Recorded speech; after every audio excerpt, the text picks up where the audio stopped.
বড় ফ্যামিলি থাকতে থাকতে এখন ছোট ফ্যামিলি একদমই ভালো লাগে না। ঘরে কেউ না থাকলে একদম খালি খালি লাগে, আর কোনো অনুষ্ঠান হলে তার কোনো কথাই নেই, তখন আরও ভালো লাগে না। তো পয়লা বৈশাখের দিন কী কী আয়োজন করলাম সেই নিয়ে থাকছে আজকের ভিডিওটা। আসসালামু আলাইকুম, তার সবাই কেমন আছেন? আশা করি ভালো আছেন। তো সকালবেলা উঠে ঘুম থেকে আমার শাশুড়ি আমার কেটে দিছে, মানে করলা টরলা, তো কেটে দেওয়ার পরে আমি রান্নাটা বসাই দিছি। আর ওই যে করলা বাছতেছি আর কি প্রথমে। আর অন্যদিকে ইলিশ মাছ ভাজি করবো, যেহেতু পয়লা বৈশাখ, ইলিশ মাছ ছাড়া তো চলে না, আর পান্তা ভাত ছাড়া।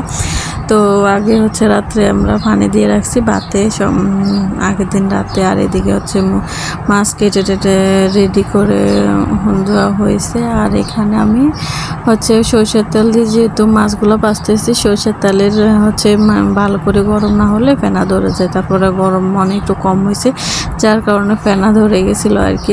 তার মাঝখান দিয়ে আবার আমি বেগুনগুলা হলুদ আর লবণ দিয়ে মেখে রেখে দিছি। আর এদিকে মাছ ফ্রাই ভাজা শেষ, মানে অর্ধেকটা ভাজছি আর অর্ধেকটা করে দিয়ে দিব। তো এদিকে ভালোভাবে ভেজে আর তেল একটু বেশি রাখতেছি, তেল ছাড়া তো হবে না।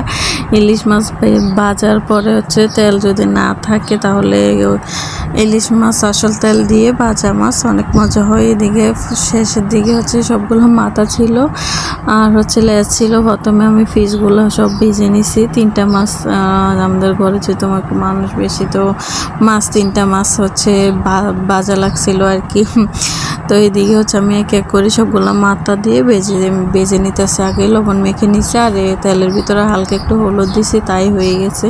ইলিশ মাছ ভাজাতে কোনো কিছু দেওয়া লাগে না, দিলে কিন্তু মজা লাগে না, স্বাদ চলে যায় ইলিশ মাছের। আর এই যে ডিমওয়ালা ইলিশ মাছ, আর এই যে বেজে নিছে কড়া করে। আর অন্যদিকে বেগুনও বেজে নিছে, বেগুনগুলো প্রায় শেষ ভাজা, একটু কালার করে নিছে। আবার একদম সাদা সাদা খাইতে মজা লাগবে না, তো যার কারণে ভালোভাবে বেজে নিতেছি সরষের তেল দিয়ে। এই বেগুন ভাজা পাচ্ছি আর আজকে সব কিছুই সরষের তেলের। আর এখানে পেঁয়াজ বেরেস্তা করে আর আমার পরে আলু সিদ্ধ করে নিছিলাম আর কি। আলু ভর্তা আমার আলু ভর্তাটা রেডি করে সব কিছু টেবিল সাজাইলাম। আর এই যে একটু ভিডিও করার জন্য আমার শ্বশুরে সব কিছু রেডি সাজা দিছে, বলে যেভাবে এভাবে করো। আর এই যে এদিকে কাঁচামরিচ পান্তা ভাতের উপরে কতগুলো দিয়ে সুন্দর করে সাজিয়ে দিছে, এই যে দেখতে পাচ্ছেন। তো আমাদের পয়লা বৈশাখ উপলক্ষে কেমন আয়োজন হলো, আর ভালো লাগলে অবশ্যই একটা শেয়ার করে দেবেন। আবার অন্যদিকে তো সবজি আর গরুর মাংস ছিল, এগুলার ভিডিও করা হয় নাই। এই যে শেষে আমি একটু ভিডিও করে নিয়েছি সবজির আর